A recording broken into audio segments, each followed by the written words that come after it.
Parlamento com Deus está de volta falando sobre o Novembro Azul, a campanha de prevenção ao câncer de próstata. Doutor Antônio, no bloco anterior, a gente falou sobre o diagnóstico, as formas até de cirurgia, possibilidades de cirurgia, mas eu queria saber do senhor quais são as consequências possíveis do tratamento, seja cirúrgico, ou seja, como o senhor falou, a questão da radioterapia, o que isso afeta a vida do homem, porque muitos homens ficam com aquele receio de ter, principalmente, a questão da função sexual prejudicada. O tratamento do câncer de próstata é um tratamento que tem evoluído muito nos últimos anos. Primeiro porque assim, o conhecimento anatômico da próstata tem sido mais estudado, mais avançado. As técnicas operatórias elas têm evoluído bastante. Hoje em dia a gente tem a opção da cirurgia tradicional, que é a cirurgia aberta, com equipamentos mais avançados. Tem a opção da cirurgia laparoscópica, que você tem a opção de usar uma câmera e tentar identificar estruturas mais delicadas com esse aparelho. Inclusive, existe o robô, que atualmente tem chegado aqui no Brasil e é um fator que assim, ajuda muito em relação à dissecção dessas estruturas delicadas. Que estruturas são essas? A próstata, ela é uma glândula que tem em torno de 20 a 25 gramas, mais ou menos do tamanho de uma castanha. Ela se localiza entre a bexiga, então a gente tem a bexiga, logo depois vem a próstata e o canal da uretra, no seu início, passa ali dentro. Quando você remove a próstata, você depois tem que fazer uma emenda da bexiga com o canal da uretra para manter o fluxo urinário preservado. Então, nas laterais da próstata é onde passam os nervos responsáveis pela ereção. Então, a grande preocupação é justamente com a preservação desses nervos em relação a essa questão da função sexual.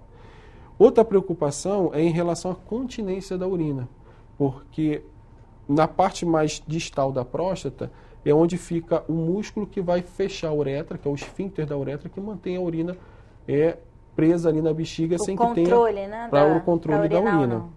Então, dependendo do tumor da próstata, do tamanho, da agressividade, se o tumor está mais infiltrando aquela área ou não, você tem um maior ou menor risco em relação a isso. Especialmente em relação à função erétil, que é uma preocupação pertinente em relação à cirurgia, o paciente que já tem uma função erétil ruim, quer seja porque fuma, quer seja porque tem outros problemas de saúde ali não tratados, não avaliados, obviamente que a tendência é ele ter um resultado pior. Ele não vai melhorar a função erétil dele depois de uma cirurgia dessa. Mas, assim, essa busca pela evolução da técnica cirúrgica, a facilidade que se tem hoje em dia do treinamento cirúrgico também, você tem tido resultados bem melhores em relação ao que era 20 anos atrás, 30 anos atrás. Então, o tratamento, se o câncer não for tão invasivo, a possibilidade dele manter essa função erétil é bastante grande. Exatamente. Então, eu acho que é por esse ponto que essa campanha tem que pegar, né? É por esse ponto dele saber que logo no início há uma possibilidade dele ficar curado, que logo no início, se ele estiver sempre fazendo os exames, ele não vai correr esse risco de amanhã ter que fazer uma cirurgia que vai tirar a próstata e aí vai mexer no emocional, né? Sim, com certeza. Vai mexer demais no emocional masculino. Eu acho que é por aí que a gente tem que insistir com os homens que eles não deixem de fazer os seus exames preventivos. Porque numa hora que ele sofre uma cirurgia dessa e ele perde a capacidade dele sexual, como é que ele fica? Aí é que ele vai sentir que ele podia lá atrás ter feito o exame dele. Sim. E o senhor já aconteceu isso lá? Alguém já veio buscar o senhor procurando por uma ajuda, porque passou por esse problema? Não, assim, necessariamente uma procura pelo consultório, mas um amigo que fez o exame, né? E ele ficou totalmente abalado ainda antes de ter o resultado. E eu acho que a gente tem que trabalhar essa questão que é muito cultural, da resistência do homem de fazer os exames. E o homem, ele por si mesmo é difícil procurar ajuda para fazer um exame preventivo, né? O homem tem aquela questão que ele não gosta de se ver na posição de paciente. Só procura quando já está com alguma doença. Né? É como o doutor falou, quando tem uma pressão da família ali, né? Vai ao médico, você tem que fazer os exames preventivos. Então, eu preciso quebrar essa ideia, essa resistência. E sim, fazer o exame do toque, fazer o exame do PNA. Eu sei que tem aspectos psicológicos abrangente, sei que não é só o exame físico em si, mas são mais questões de crenças do que na realidade são de fato, né? E, pastor Enéas, é interessante destacar que o câncer de próstata dificilmente ele vai se manifestar com um sintoma de dificuldade urinária, de uma ardência, de um sangramento. Na grande maioria das vezes, você faz o diagnóstico assintomático. O paciente não estou sentindo nada e você já consegue detectar esses problemas numa fase inicial. Quando o sintoma aparece, 80% a 90% já tem um comprometimento fora da próstata. Já é um caso bem mais sério. Daí a importância do diagnóstico precoce, para você identificar o problema quando ele está localizado na glândula. Pastor Enéas, desculpa, deputada, eu só queria saber do senhor, no caso das pessoas que já recebem o diagnóstico da doença, a gente sabe que, independente do grau de evolução da doença, é uma situação difícil, é uma doença que precisa ser tratada, as pessoas ficam abaladas emocionalmente. Eu queria saber do senhor qual o papel da igreja, mas também das famílias nesse momento, né? Como lidar com essa situação? É tentar lidar da melhor forma possível, de uma forma natural. Eu incentivo que haja um acompanhamento, sim, psicológico, da família, porque é tão importante na questão do tratamento isso, que deve ser levado em consideração. Foi diagnosticado a doença? Sim. Agora, o que eu vou fazer com ela? Como que eu vou lidar com isso daqui para frente? Porque a forma também que o paciente vai lidar com isso vai determinar também se o processo de cura vai ser eficiente ou não. Por isso entra também o papel de apoio da família. Eu costumo muito falar para os pacientes o seguinte, que ele tem que entender que a doença está na próstata, não é ele que está doente. Isso, porque se ele não trabalha bem isso, ele já sai dali assim, totalmente já arrasado, cama, né? Ele transforma. E quando ele passa a entender que o problema está na próstata, então vamos lá tratar. E em relação a essa questão da disfunção erétil, mesmo o paciente que já tem uma disfunção ruim, né, tem uma função erétil ruim, que tem uma dificuldade importante, existe uma gama de opções de tratamento também, que vai desde medicações mais simples, comprimidos, tem a questão da prótese peniana, que é um instrumento excelente para aquele paciente que tem uma saúde preservada, uma saúde mental boa, um relacionamento bom, para ele, assim, o índice de satisfação com a prótese é muito grande. Para aquele paciente que tem problemas psicológicos, problemas de ordem emocional muito forte, a prótese nem sempre ela vai resolver o problema dele. Mas para aqueles que estão simplesmente, o problema é a falta da função erétil, existe uma gama de opções de tratamento também. Não é o fim da fila, não é o fim da linha. Existem várias opções de tratamento também. Mas aí, nesse momento, ele também procura um psicólogo, ele faz outro tipo de tratamento, ou não? Muitos deles só fazem a colocação da prótese e pronto. Não, geralmente a gente sempre orienta um acompanhamento, até porque, no caso da cirurgia, como qualquer outra cirurgia, você tem um período de recuperação.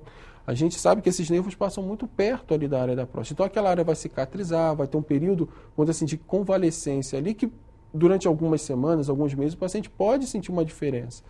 Mas que com o tempo isso tende a estar bem estabelecido, e nem essa estabilizado. Colocação é automática, né? Não, como normalmente... prótese de mama. Muitas vezes você faz uma cirurgia de mama e logo em seguida, você às vezes no mesmo dia você consegue colocar, dependendo do tamanho da extensão, você não pode. Você tem que esperar 6 meses para depois fazer uma colocação de prótese. Até porque tem que ter esse tempo de recuperação, esse tempo de uma avaliação mais bem feita, né? A partir desse prazo de recuperação. E aí é nesse período que ele precisa fazer um acompanhamento psicológico. O ideal é que sim.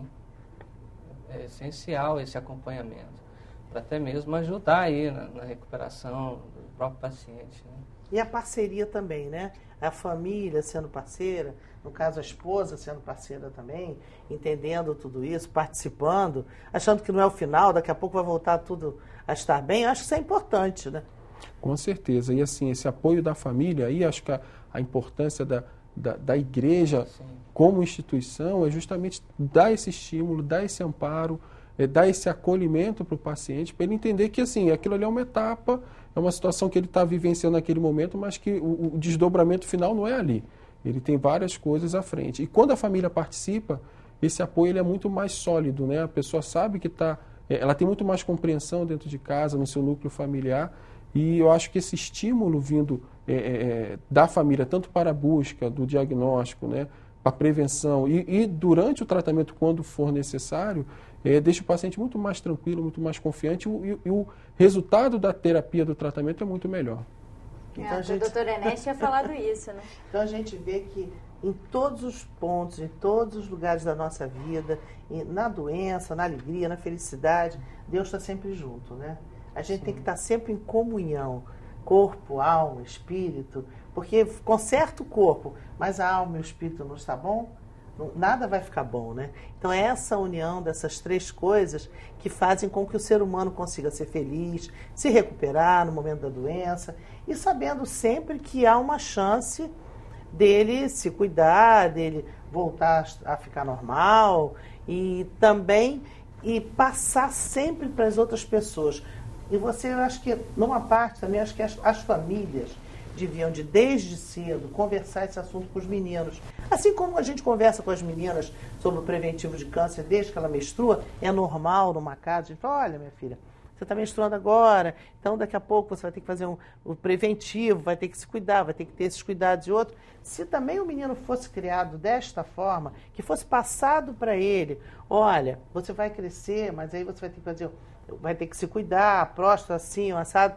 Eu acho que isso também desmistificava o assunto. Ele já crescia sabendo que é um momento e em determinado momento, a partir daquela hora, é o momento dele se cuidar, de fazer o preventivo. Eu vejo também, deputada, a questão de ver que eu tenho responsabilidade nisso. Até a Bíblia ensina que nós somos mordomos. E se o meu corpo é templo do Espírito Santo, eu tenho que cuidar bem desse corpo. E fazer os exames preventivos demonstra a minha atitude de estar cuidando desse corpo. Às vezes a gente perde essa questão da responsabilidade. Eu sou homem, sim, às vezes eu me sinto num papel difícil de se ver na condição de paciente, mas, por outro lado, eu tenho que entender que é minha responsabilidade cuidar desse corpo, porque ele é a habitação do templo do Espírito Santo. Mulher preservar gosta mais de se o que cuidar, a gente né? tem de tão bonito, né? Sim, é questão... Né? A mulher gosta mais de se cuidar, né? A mulher vai Mas essa vai história mais está ao mudando. médico. Essa história Tá mudando? Os homens estão gostando mais mudando, agora? tá. A gente Que bom. espera que todo mundo se cuide, né? Gente, felizmente nosso programa está acabando. Queria agradecer, doutor Obrigada. Antônio, muito obrigada pela Muito obrigada. participação. Agradeço a oportunidade. Pastor Enéas também. Deputada, passe para os nossos telespectadores os contatos do programa. Bom, tvcomdeus@alerj.rj.gov.br. Se você quiser falar conosco. E se você quiser rever esse programa, basta acessar o nosso site, que é www.tvalerj.tv. TV Alerj, o canal do povo fluminense. Até a próxima.